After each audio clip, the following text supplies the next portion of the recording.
ഇല്ല ഗൈസ്, അങ്ങനെ ഇന്നത്തെ വീടെന്ന് വെച്ചാൽ അടുത്തൊരു അമ്പലത്തിലൊരു ഉത്സവമുണ്ട്. അങ്ങനെ ലാബത്തെ രണ്ടെണ്ണത്തിനെയും കൂട്ടി ഉത്സവത്തിന് വന്നു. ഇതിപ്പോൾ ആദ്യമായിട്ട് കുളിച്ചെന്ന് തോന്നുന്നു. കുളിച്ച് വന്നിട്ട് മുടിയൊക്കെ ഫുള്ള് തുറന്നിട്ട് വന്നതാണ്. ഒരുമാതിരി കണ്ണാപ്പി കോലാണ്. കളിയാക്കി അവസാനം മുടി കെട്ടി. അങ്ങനെ രണ്ടിനെയും കളിയാക്കിക്കൊണ്ട് ഫ്രണ്ട് റോഡിലോട്ട് പോവാ, നടക്കുക. നല്ല ക്രൗഡുണ്ട്. അപ്പോൾ വണ്ടി ജസ്റ്റ് സൈഡിലാക്കി നടക്കുക. DJ പരിപാടി അങ്ങനെയൊക്കെ ഉണ്ട് എന്നൊക്കെ വിഷ്ണുട്ടൻ പറഞ്ഞു. അങ്ങനെ അതും കേട്ട് വന്നതാണ് രണ്ടിനെയും കൂട്ടി.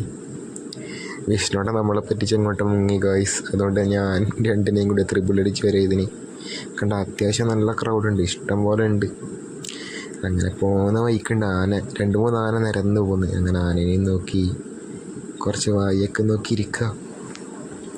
അങ്ങനെ കുറച്ചും കൂടി നടക്കുമ്പോൾ ഒരു മൂലക്കുണ്ട് ആനയ്ക്ക് പന തിന്നാൻ കൊടുക്കുന്നത്.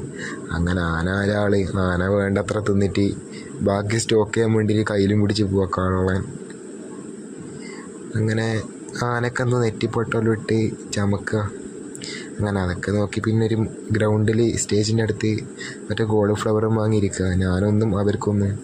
എനിക്കൊന്ന് ഫുള്ളും അവർക്ക് പകുതി, രണ്ടാക്കും കൂടി ഒന്ന് ഫുൾ പകുതി ആക്കിയിട്ട് അങ്ങനെ അകത്തുനിന്ന് DJ കാണാനിരിക്കുക. അപ്പോൾ അടുത്തുള്ളൊരു ചേട്ടൻ പറയാ, DJ ഇല്ല, ഇന്ന് നാടകം മാത്രമേ ഉള്ളൂന്ന്.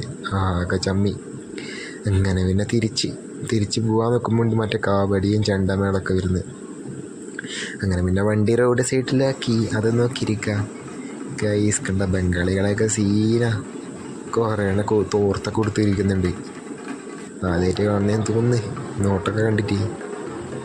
അങ്ങനെ ചെണ്ട മുട്ടലും ഇതൊക്കെ നോക്കിയിരിക്കാം. ചെണ്ടോട്ടിലൊരു വെറൈറ്റി തന്നെ കണ്ട. സൈഡിൽ നിന്ന് ചെണ്ടോട്ടും അവർ ഡാൻസ് കളിക്കും. ഡാൻസൊക്കെ വെറൈറ്റി സ്റ്റെപ്പ് എന്നൊക്കെ പറഞ്ഞാൽ വെറൈറ്റി സ്റ്റെപ്പ്. സീനൊരു രക്ഷയിലല്ല, നല്ല രസമില്ലാണ്. ലാസ്റ്റ് പിന്നെ മറ്റേ പാർട്ടി പോപ്പെല്ലാം പൊട്ടിച്ച് വൈബ് എന്നൊക്കെ പറഞ്ഞ വൈബ് തന്നെ. വലിയ വൈബൊന്നും ഇല്ല, പക്ഷെ പറയും വൈബ് എന്നെല്ലാം പറയാലോ. അങ്ങനെ നിൽക്കുമ്പോൾ ഗൈസ് കണ്ട പോലീസുകാർ ബംഗാളികളെ റൂമിൽ പോയി തല്ലുക. സംഭവം എന്ന് വെച്ചാൽ പോലീസുകാർ ബംഗാളികൾ ചീത്ത വിളിച്ച് പോലീസുകാരെ റൂം